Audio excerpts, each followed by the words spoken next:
in which assurance will be given on each of these parameters has also been articulated. Guidance has been given on that, and that guidance was approved by the working group only after it was back tested.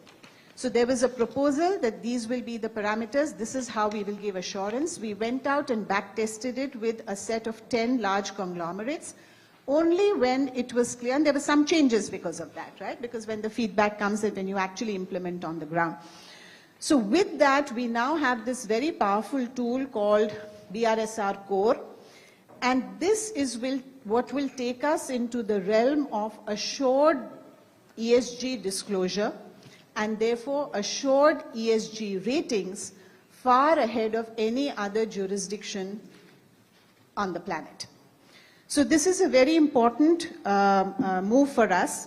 The other collateral benefit of the core BRSR was most jurisdictions are again struggling with the issue of supply chain ESG. So upstream, downstream, suppliers and dealers and so on.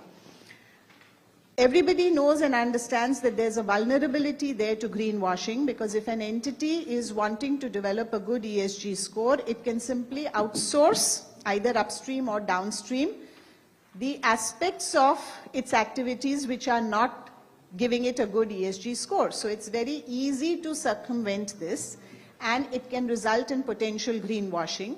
So therefore we are saying we must bring in the supply chain, but because the supply chain will naturally consist of smaller companies, we must bring it in only for BRSR core, only these under 50 parameters.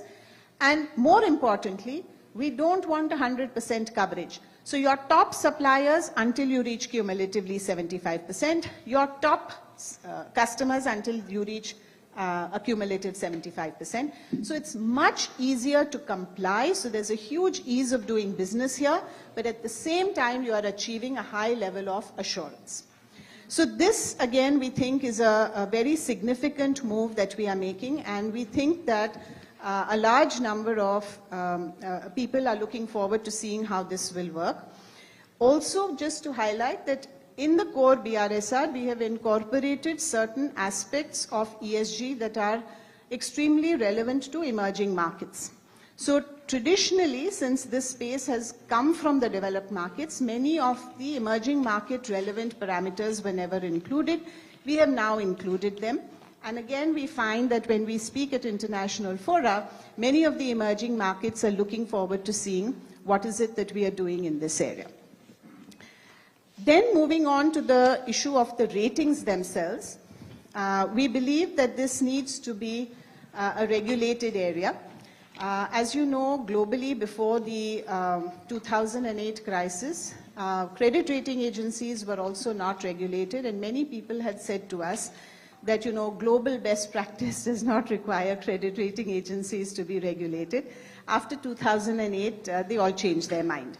So we believe in not allowing a problem to first blow up and then only address it.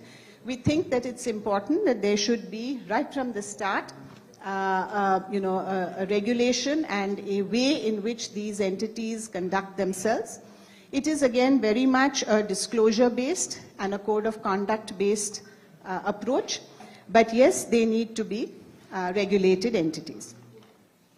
In terms of ESG investing, again, we are all very conscious of the fact that more and more money is flowing into these funds. Risk of greenwashing must be minimized. And therefore, we are introducing two things. One is, again, facilitating the growth of this market. The mutual funds, as you know, have restrictions on how many schemes they can launch. So up till now, there was only one possibility of launching one ESG scheme. We've now created ESG as a category. So within that category, there are now almost half a dozen different approaches to ESG. So in short, you can have more variety of ESG schemes going forward. So this is a developmental effort which is going to happen. But at the same time, there is greater emphasis on disclosures so that there is the investor, when they are investing in an ESG scheme, they know exactly what they're putting their money into. The second part is a linked proposal, which, as I said, is the framework around which we are saying that the ESG rating providers must be governed. So there must be transparency in terms of their rating rationale.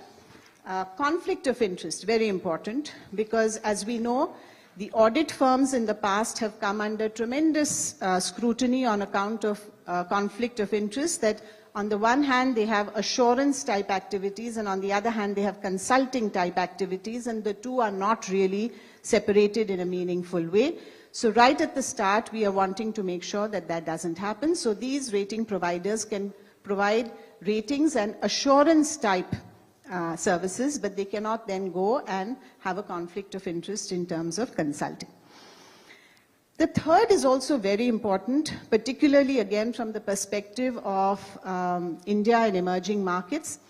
You can have a ESG rating which is a static rating which is based on today's situation, but in order to facilitate the flow of transition finance, and particularly economies like ourselves need that transition finance to take the entire industrial sector from point A to point B, and therefore the way in which we have structured what the rating agencies will do will also facilitate the creation of a rating which will facilitate that funds can flow into an entity for the specific purpose of facilitating transition. Lastly, of course, as I said, because we are now bringing in BRSR core, we will perhaps be the first country in the world to have ESG ratings which are based on assured data. With that, we'll move on to the secondary market. So we had said many months ago that we will come with an ASBA-like facility for secondary market trades. It's now going to become a manifest reality. Of course, system changes are needed, so the implementation date is a little bit away, but practically all the modalities have been ironed out. This has been once again co-created with the brokers and with the clearing corporations and the exchanges. So at this stage, we envisage that it will be optional both for the brokers to offer to their investors as well as to the investors as to whether they want to avail or not avail of this facility. But we hope that like ASBA did, and it picked up popularity so much, we hope that once the system stabilizes and people start to see the benefits, and some of the top brokers, because we know there's a fair amount of concentration, right? The top 10 brokers account for, I think, almost 70% of the customers in terms of retail. So we hope that the transition will be rapid once we actually get implemented. But this, we think, is another very important milestone in the way in which trading is done in our country. Again, I must share with you, fresh out of the ISCO oven, that global jurisdictions are just amazed. You know, everywhere else in the world, the model is a B2B model. The exchanges or the clearing corps talk to the clearing members, and it stops there. We are perhaps very unique. We don't have omnibus accounts. We don't have any of that. And the entire chain is completely visible and transparent thanks to the technology. So I've started now referring to this as really the India market stack, because nowhere else in the world is there a market stack in terms of technology which allows for us to go from B to B to C. And for crores and crores of investors, you know that we had implemented the pledge-repledge system for securing and protecting the shares of the investors. We are now on this, I would say, very important point where we are now going to protect the cash of the investors. And therefore, you're going to see that our India stack in terms of markets is going to be, again, a world-beating stack, barring none. The second thing in the secondary market is a complementary proposal which relates to upstreaming of client funds. You know that typically client money goes and resides with the intermediaries, the brokers, in the form of pool accounts. We had recently implemented a regulatory provision where once in a quarter on the same day, all the money had to be returned to the clients. And you recollect that it was, we ourselves were shocked when we saw some of the numbers. And then we realized just how much money is actually sitting in the system. And again, it brings to light how in many parts of the world today, for instance, many regulators are worrying about the funds which are lying with broker-dealers. Okay, it's become a topic of discussion amongst regulators in terms of systemic risk. And here we are, where we are saying that we are now going to have zero systemic risk on account of this, because all the money of the clients that comes into the broker network will get upstreamed to the clearing corporations, will get lien marked into the clearing corporations, and we will no longer carry that risk at all. So again, landmark in terms of the way in which our technology will work. While we were in the process of designing this, and as I said, co-creating it with the market, we came across another very interesting facet which we have put down for our next year's KRAs, right, Anand? Next year's KRAs, which is that we want, it's a bit like saying portability across, that many investors have been asking us for portability across DPs. We think there is also a requirement for portability across clearing corporations, because while we are very focused on mitigation of cybersecurity related risks, these risks are a reality in today's world. We cannot underestimate them. And therefore, the need to think about portability across clearing corporations is also important. And if we have to have portability across clearing corporations, we must have portability of the collateral. So the collateral which is lien marked to clearing corporation A should be instantly transferable in terms of lien marked to clearing corporation B. And that mechanism we are now going to take up, and that's, as I said, a KRA for next year, that how are we going to work that system, and that will de-risk us even more as compared to where we are today. The next one, again continuing in secondary markets, is about amendment to the stockbroker regulations to bring in a provision which casts a responsibility on the brokers to actually monitor for fraud and other market abuse. Now, the roots of this provision and this thought process actually came to us from the industry, from the brokers, where they shared with us some of the best practices that they are following already. Okay? And I would just like to, by way of illustration, highlight one case which I thought was particularly important, and how important it is that a broker does what is right. Okay? So this very large broker came and said to me that when they are doing KYC of a new customer, one of the first things they look for is to see the age of the investor and the date of the PAN card. So if the age of the investor is, let's say, 40, 45, something like that, and the PAN card is very recent, it's an immediate red flag to them that this is likely a mule account which is being set up for misuse, because a person who is 45 and having first-time PAN card, where is the wherewithal for him to be trading in the market? And therefore, most likely, this is a mule account. They turn down the customer. They refuse to open the account. Now, I'm saying there are different brokers. There are some brokers who talk to us about how they are using technology. Some of the larger tech-based brokers talked about how they use technology to identify. So another broker came and told us that they had this client who was just making inordinate sums of money, profit, day after day after day. And he said, statistically, this was an impossibility. We shut the guy's account. Okay? Which obviously, so I'm saying this is what brokers are doing today. They are showing great responsible behavior, but we need that to be implemented across the board, because equally the feedback that came on the other side was that while we have all these very good practices, we also have some brokers, a very small minority, but we also have brokers who are constantly colluding in the opening of new accounts, in the facilitation of new accounts, and in basically facilitating all the kind of pump and dump that you have been seeing recently. We passed some very interesting orders. So you are being able to see what all is going on, and we are told that, of course, very often a small minority of the brokers are actively involved in this kind of misconduct as well. So both of these put together have led us to bringing in this regulation. So that is really the regulatory intent, to capture the best practices and also to mitigate collusion. The last item in the secondary market piece is, and well, it could have been in secondary market, it could have been in mutual funds, is a regulatory framework for index providers. So the board has today approved an in principle proposal to say that we should bring these under the regulation, and certain details are being worked out now.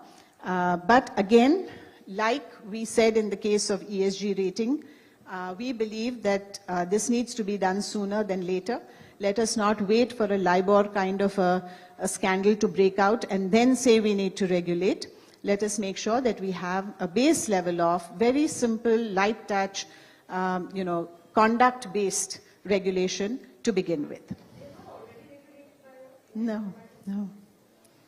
They just happen to be subsidiaries of the stock exchanges, but there is no provision in our law to regulate them at all, not even one. Yeah, sorry. They are either subsidiaries of exchanges or of credit rating agencies. They are not regulated. We don't have a stitch in place for regulating them. We now move on to the mutual fund piece, and we are absolutely delighted to share. The Honorable Finance Minister had made an announcement in one of the budget speeches about a corporate debt market development fund, which was to function as a backstop facility for mutual funds in the event of a market dislocation in the bond market. And we're very happy to share with you that that whole initiative has made a very, very significant progress, and therefore today the board approved the creation of a new chapter in our AIF regulations to facilitate the creation of this fund. So basically what this fund will do is it will sit there on standby and just be on standby in normal times. But whenever there is a significant market dislocation which warrants sovereign intervention, so it has to be really something significant, not minor volatility, but a significant event happens, then just like you have developed markets who instantly trigger asset purchase programs, we will have the ability to, with the press of a button, we would be able to activate this fund, and it would go in there and become the buyer of last resort from the mutual funds. This is an initiative which will be initially funded and the corpus brought in by the mutual fund schemes as well as by the AMCs themselves. So very important to know that the AMCs themselves are putting skin in the game, their own money, not the scheme money, but their own money. So this is a very important milestone both for the bond market and for the debt mutual fund market. So we hope that this fund will now, so whatever regulations were required to facilitate this have been approved by the board today, and so we will very soon see this backstop facility coming to life. It will be managed by SBI AMC, and the entire structure has now been approved, and it's something that I must say that the industry worked very, very hard on, and it's finally seeing the light of day. The next one, again, in relation to mutual funds, there has been a lot of debate and discussion around what is the role of the trustees in an AMC vis-a-vis the role of the AMC itself. And I think that when we had an unfortunate series of events last time, we took a very, very serious look at this and decided that we need to clarify on this. So essentially now what this set of proposals is saying is two things. Number one, it is saying that the principal focus of the trustees is in areas where there is a potential conflict of interest between the shareholders of the AMC and the unit holders of the schemes.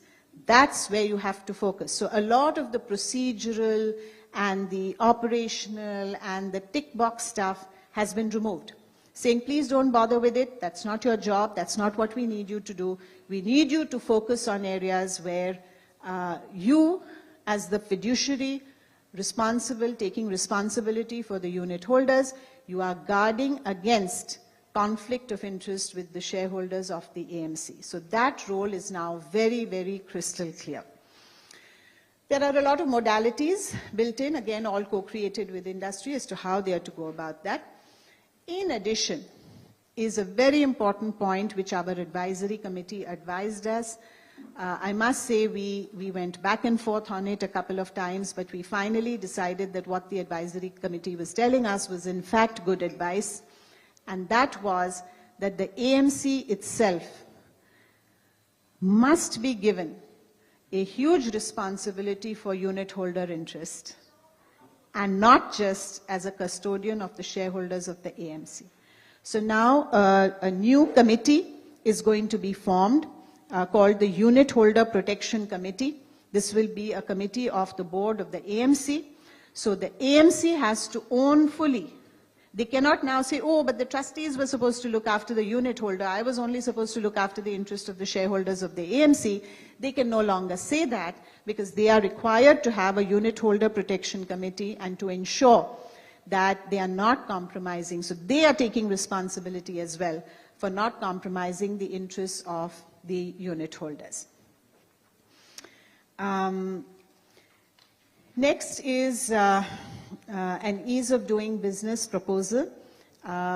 We had promised to the industry that after 2-3 years of a lot of regulatory tightening, I would say, the evidence of that has been very clear. If you see that, for instance, in the debt mutual funds and in the debt market, given the turn of the interest rate cycle, there has been significant redemption in the debt mutual funds. And despite that, it's been smooth. There's not been a murmur. It's been like a hot knife through butter. There is not been a ripple in the market because the entire industry has taken the whole process of risk management in open-ended funds to heart, and they've truly implemented, if I were to say spirit of the law, this is one industry in respect of liquidity risk management in debt funds. Truly spirit of the law has been followed, and therefore we have seen absolutely no problem in what otherwise would have been a huge issue, as we've seen overseas what is happening, SVB Bank, etc. So we had promised the industry that, you know, with all of that that's said and done, we need to and we will need to bring in a lot more opportunity for growth and liberalization. So here it is. Essentially, it is addressed at the core of saying we would like more innovation in the industry, more players in the industry. And there were two things we promised them. This is the first, which is a lot of flexibility in terms of who are sponsors, eligible sponsors for mutual funds. So not only does a whole new category of sponsor come in, which is in the name and nature of private equity as well, more importantly, we are now bringing in a concept of self-sponsored AMCs, which means that when an AMC becomes large enough that in itself it is now eligible to sponsor another mutual fund, then there is no need for it to have a sponsor, and it can declare itself to be self-sponsored, and the erstwhile sponsor can disengage and exit without having to find another suitable sponsor to come in and step into its shoes. So we had said earlier that, you know, in our market we don't like Abhimanyus. Someone who comes in must have the ability to go out, and they shouldn't get stuck. So the same is true for sponsors of mutual funds. They come in as sponsors. Once their children become mature and grown up, they can exit without having to find a new parent for this grown-up child. So this is a very significant liberalization. The second thing which we have promised to the industry, and which is again next year's KRA for us, is what we call MF Lite. So if mutual fund regulations are 100 pages today, the target to the SEBI team is I want it in 10 pages. And that's going to come for passive funds, because we know that a large amount of our regulation is really around active management. So if somebody wants to come in and only do passive funds, there should be no reason why they have to comply with 90 out of those 100 pages. So only 10 pages will apply. So MF Lite this year is, when I say this year, in the coming year, is what we are taking on as a KRA for the industry. We then move on to empowerment of the investors.